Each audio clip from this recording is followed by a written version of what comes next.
Hello guys, कैसे आप सब लोग। आज की वीडियो में हम चैप्टर 8 के एग्जाम्पल फर्स्ट की बात करते हैं। तो देखिए क्वेश्चन में हमें क्या दिया हुआ है। tan a की वैल्यू दे रखी है 4/3। Find the other trigonometry ratio of the angle a। हमें इसमें सिर्फ tan की वैल्यू दे रखी है और बाकी के अदर ट्रिग्नोमेट्री रेशो हमें क्या करने, फाइंड आउट करने हैं। तो क्वेश्चन को पहले समझ लेते हैं। तो ये रहा हमारा इस क्वेश्चन का डायग्राम। हम सबसे पहले ये सीखते हैं कि डायग्राम बनाते कैसे हैं। देखिए गाइज, यहाँ पे क्या दिया हुआ है, tan a की वैल्यू 4/3। अब आप सभी जानते हैं ये जो tan a की वैल्यू दे रखी है 4/3। अब tan a का जो फॉर्मूला होता है p अपॉन में b होता है, ठीक है गाइज। तो ये जो p है इसकी वैल्यू कितनी है, 4। p बोले तो परपेंडिकुलर, तो इसमें परपेंडिकुलर क्या है, परपेंडिकुलर ये है, तो इसकी वैल्यू हमारी कितनी हो जाएगी, 4 हो जाएगी, ठीक है गाइज। आगे चलते हैं। और जो ये 3 है ये क्या है, बेस है। तो बेस इसमें क्या है, ए बी, तो इसकी वैल्यू कितनी हो जाएगी, 3 हो जाएगी, ठीक है गाइज। ठीक है, अब हमें हाइपोटेनियस फाइंड आउट करके, ये जो हाइपोटेनियस है इसे फाइंड आउट करके हमें बाकी के ट्रिग्नोमेट्री रेशो क्या करने हैं, फाइंड आउट करने हैं। तो चलिए आइए कर लेते हैं। इसके लिए हम क्या करेंगे, सबसे पहले मैं यहाँ लिख दे रहा हूँ question number first, by using Pythagoras property. Pythagoras property का क्या करने वाले हैं, हम यूज करने वाले हैं। और पाइथागोरस थ्योरम का फॉर्मूला क्या होता है गाइज, हाइपोटेनियस, इसमें कितना है हाइपोटेनियस, मैं लिख देता हूँ फिर भी फॉर्मूला, हाइपोटेनियस का स्क्वायर इक्वल में बेस का स्क्वायर प्लस में परपेंडिकुलर का स्क्वायर। ये होता है पाइथागोरस प्रॉपर्टी का फॉर्मूला। अब इसके अकॉर्डिंग हम क्वेश्चन करते हैं। इसमें हाइपोटेनियस क्या होगा, ये हाइपोटेनियस इसे बोलते हैं, इसको बोलते हैं हाइपोटेनियस। तो ये हमारा हो जाएगा ए सी का स्क्वायर, ठीक है गाइज, इक्वल में बेस क्या है, इसमें बेस ये है, तो बेस है हमारा इसमें ए बी का स्क्वायर प्लस, ठीक है गाइज। उसके बाद यहाँ पे परपेंडिकुलर क्या है, परपेंडिकुलर है हमारा बी सी। परपेंडिकुलर कितना है हमारा, परपेंडिकुलर है हमारा बी सी का स्क्वायर। अब इस अकॉर्डिंग जो भी हमें वैल्यू दिया हुआ है हम वो वैल्यू इसमें पुट कर देंगे। तो हम कर लेते हैं पुट। ए सी की वैल्यू कितनी है भाई, नहीं पता है, ए सी की वैल्यू मैं यहाँ स्क्वायर लगा दे रहा हूँ ए सी का, ठीक है, क्योंकि हमें पता नहीं है, ठीक है। आगे चलते हैं। अब आप यहाँ पे देख सकते हैं जो ए बी की वैल्यू है वो कितनी दे रखी है, 3 दे रखी है। कितना दे रखा है, 3 का स्क्वायर दे रखा है, कितना, 3 का स्क्वायर दे रखा है, प्लस बी सी की कितनी वैल्यू दे रखी है, बी सी की जो वैल्यू दे रखी है 4 का स्क्वायर दे रखा है, मैंने लिख दिया। ए सी का क्या है यहाँ पे, स्क्वायर है, 3 3 जा 9 प्लस 4 4 जा 16।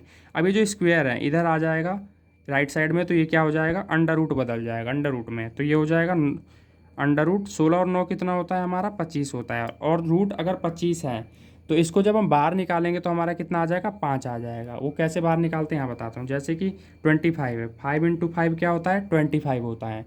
तो आप देख सकते हैं कि रूट के अंदर एक पेयर बना रहा है, और एक पेयर रूट के अंदर जब भी बना है तो बाहर आके वो एक यूनिट हो जाती है, ठीक है गाइज।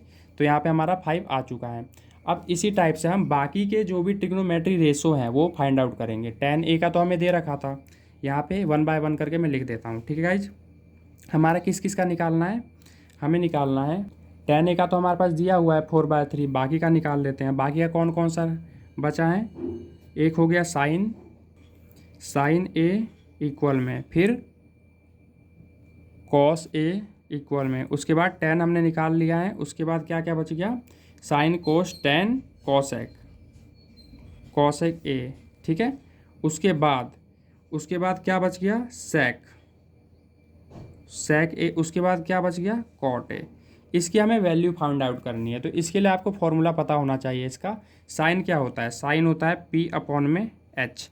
यहाँ पे देख सकते हैं कि परपेंडिकुलर हमारा क्या है, इसकी वैल्यू लिख देता हूँ। ए सी की वैल्यू आ चुकी है हमारे पास 5। परपेंडिकुलर की वैल्यू क्या है, यहाँ पे आपको सिर्फ ये देखना है, परपेंडिकुलर की वैल्यू है हमारे पास 4। तो आप यहाँ पे लिख दीजिए 4, ठीक है गाइज। अब हाइपोटेनियस हमारे पास कितना है, हाइपोटेनियस ए सी यहाँ पे है हमारे पास 5, तो मैंने लिख दिया 5। तो ये हमारा साइन ए का क्या आ गया, आंसर आ गया। कॉस ए का फॉर्मूला क्या होता है, कॉस ए का फॉर्मूला होता है बी अपॉन में एच, बेस अपॉन में हाइपोटेनियस। तो बी की वैल्यू यहाँ पे कितनी दे रखी है, बी की वैल्यू हमारे यहाँ पे दे रखी है 3, और हाइपोटेनियस की वैल्यू कितनी दे रखी है, 5, ठीक है गाइज। आगे चलते हैं। कॉसेक का क्या फॉर्मूला होता है, कॉसेक का फॉर्मूला होता है साइन का अपोजिट, पी अपॉन में एच है साइन, तो कॉसेक क्या हो जाएगा, एच अपॉन में पी, एच अपॉन में पी। हाइपोटेनियस कितना दे रखा है, ए सी, हाइपोटेनियस यहाँ पे ए सी है, तो ये कितना दे रखा है 5। परपेंडिकुलर कितना है यहाँ पे, ये परपेंडिकुलर 4 दे रखा है। तो ये हमारे पास कॉसेक की वैल्यू भी आ गई। आगे चलते हैं। सेक, सेक का क्या फॉर्मूला होता है, कॉस का अपोजिट होता है, मतलब एच अपॉन में बी हो जाएगा यहाँ पे, ठीक है गाइज।